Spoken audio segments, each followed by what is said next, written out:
84 granite columns went into a New Jersey landfill in 1964. They had been the entrance to the largest indoor public space in America.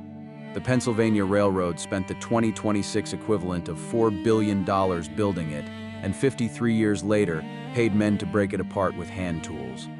Penn Station was not killed by greed. It was killed by a maintenance equation that stopped working when passengers stopped paying. The math is the story. The story begins in Paris, 6 years before the first column was ordered.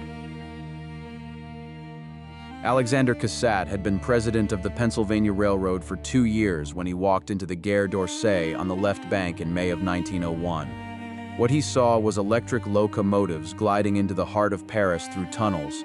No smoke, no soot, no steam locomotive ban keeping the railroad out of the city center.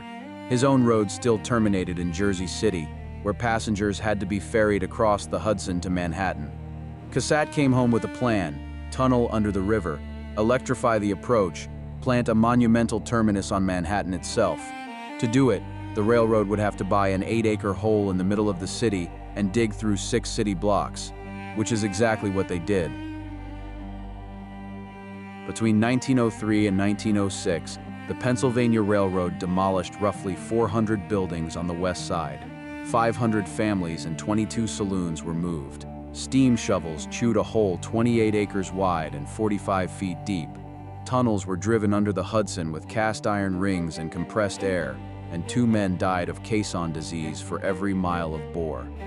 The debris came out by horse cart and barge and went to the New Jersey marshes. In December of 1906, 4 years before the building opened, Alexander Cassatt died of an enlarged heart at the age of 66. He had spent the last 7 years of his life on this project and never saw a passenger walk through the doors. The man who imagined it would never ride a train through it. Neither would the architect.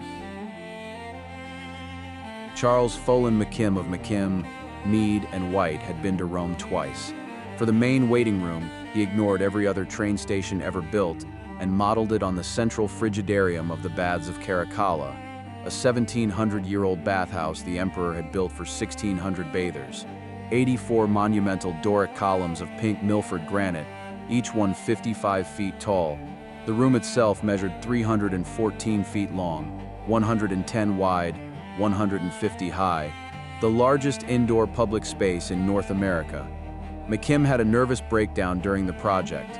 He died in September of 1909, 14 months before the doors opened. Both the man who paid for the building and the man who designed it were already dead when the public walked in for the first time on November 27, 1910. The first day, more than 100,000 people walked through the bronze doors on 7th Avenue. Sunlight came down through the steel and glass vaults of the concourse and landed on the travertine floor in long bands. Scale figures in the Detroit Publishing Company photographs look like ants under the columns. The architectural historian Vincent Scully later wrote one of the most quoted lines in American architecture about this room. "Through it," he said, "one entered the city like a god." What no one in the room that day knew was that the building had a problem the architects had never thought about. The railroad that built it was about to stop being able to afford it. In 1929, 98% of intercity travel in America still moved by train. By 1955, that number had collapsed to 28%.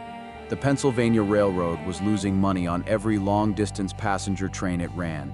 Maintenance on a 1.5-acre roof of leaded glass, the concourse alone, cost more in a year than the building generated in passenger revenue. The travertine was crumbling. Steel under the platforms was corroding.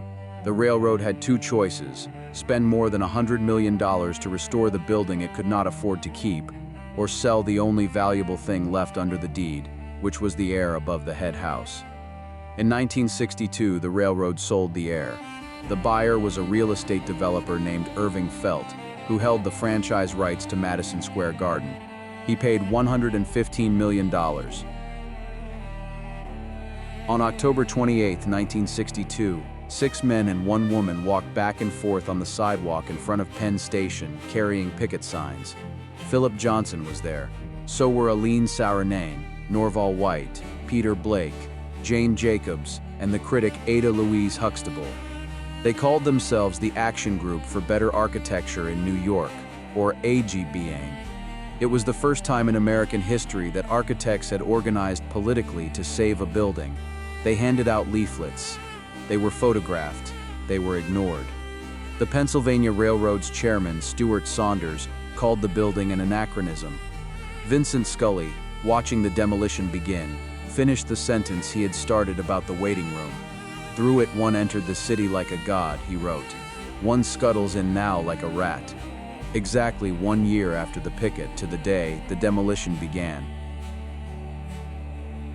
It took 3 years.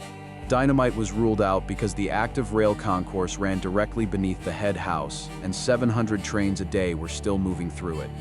So men with hand tools, acetylene torches, and small pneumatic hammers took the building apart from the top down.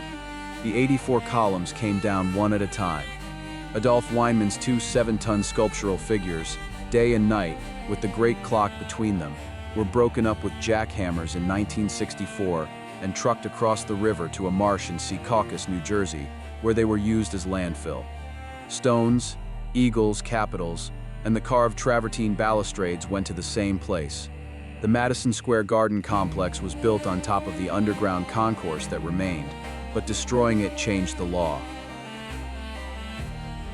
On April 19, 1965, Mayor Robert Wagner signed the New York City Landmarks Preservation Law, a direct response to Penn Station.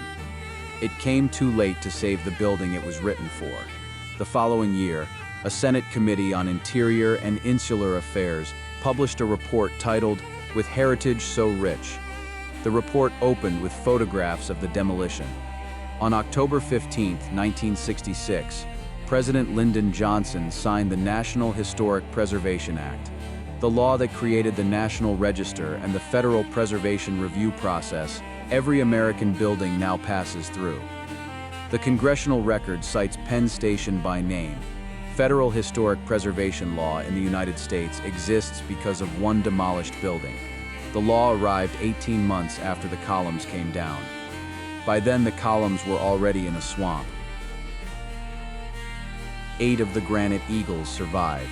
2 stand at the gates of Cooper Union. 2 are at Hampton University in Virginia. 1 sits in Vinegar Hill in Brooklyn. 1 in Yonkers.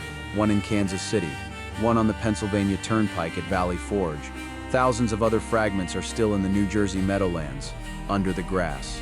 The underground concourse beneath Madison Square Garden still partially survives. 650,000 commuters walk under its low ceilings every day, in the place Vincent Scully called the place where you scuttle. The replacement is the most hated train station in America.